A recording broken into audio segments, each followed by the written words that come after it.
Good morning mga idol. So ayan, for today's video maninisid kaming tatlo nila Papang at nila Kuya.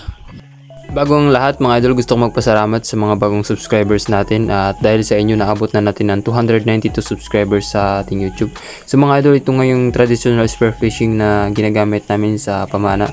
So sana pagpalain tayo ngayong araw and keep on watching hanggang sa matapos po yung ating video mga idol.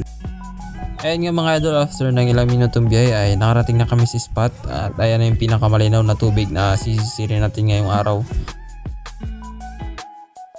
Mga idol, maraming salamat nga po pala sa mga sumusuporta sa ating mga vlog. Meron nga po pala tayong isang video na umabot na 22k views. Sa mga silent viewers natin dyan mga idol, pakisuyo na pong i-subscribe at mag-follow na rin po kayo sa ating page. Ayan nga mga idol, after natin mag-prepare ng ating mga gamit ay nag-dive na po tayo.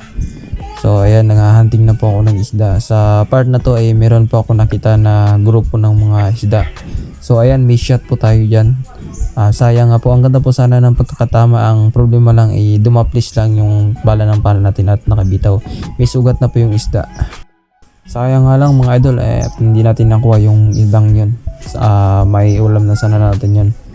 So ayan na mga idol, paibabaw na po tayo sa part na yan at nanghihinayang na hindi natin nakuha yung isdang yun. After nga natin ma-reload yung ating pana mga idol ay pumailalim tayo ulit at nanghahanap tayo ng pwede nating mapana dito. Ayan mga idol, bibihirang ang luminaw ng ganito kaganda yung tubig dito sa amin. Dahil nga ayan, nasa harap po ito ng ilog. Ayan yung mga corals at marami pang mga isdang maliliit dito. So yan mga idol, ang ganda tignan ng corals na yan. No? At nakasalubong ko nga pala si Papang dito sa ilalim. Yan, nangahanting siya ng mga isda. Ayan nga pala yung gamit niyang pana. At yan lang yung kanyang suot sa pagsisid. Yan. Napaka-veteran na nga pala ni Papang pagdating sa pre-diving mga idol.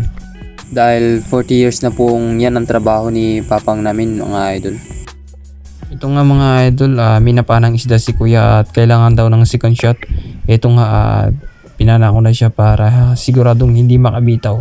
Hindi ko alam yung tawag sa isdang ito. At ang sabi ni Papang, ito raw yung aguut or white snapper ba yan kung sa English.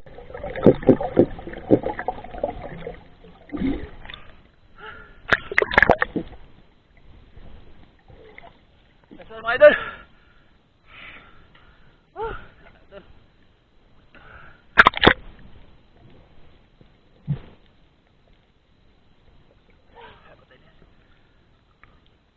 Labo nga.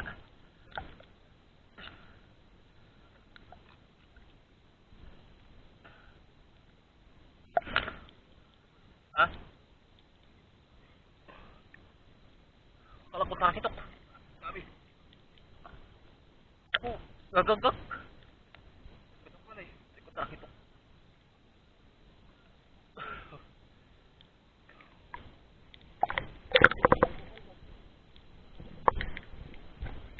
Ayan nga mga idol, after naming matanggal yung isda sa pana, umakyat kami sa bangka. Hinabol namin si Papang at may kuha na po siyang isda. Mga idol. Ngayon, sa kasalukuyang kuha pala. Ito yung napana ni Kuya yung yan sa harap. Yung kipapang bagong kuha niya.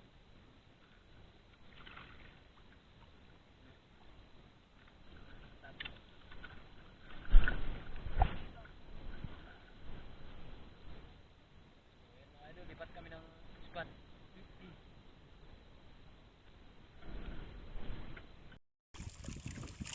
Mga idol, ito yung kuha namin ngayong araw. Medyo mahina yung isda dahil nga yan. Yan, okay na rin yan kahit pa paano may pangbawi ng krudo and may pangulam na kami. So ayan mga suno. Yan,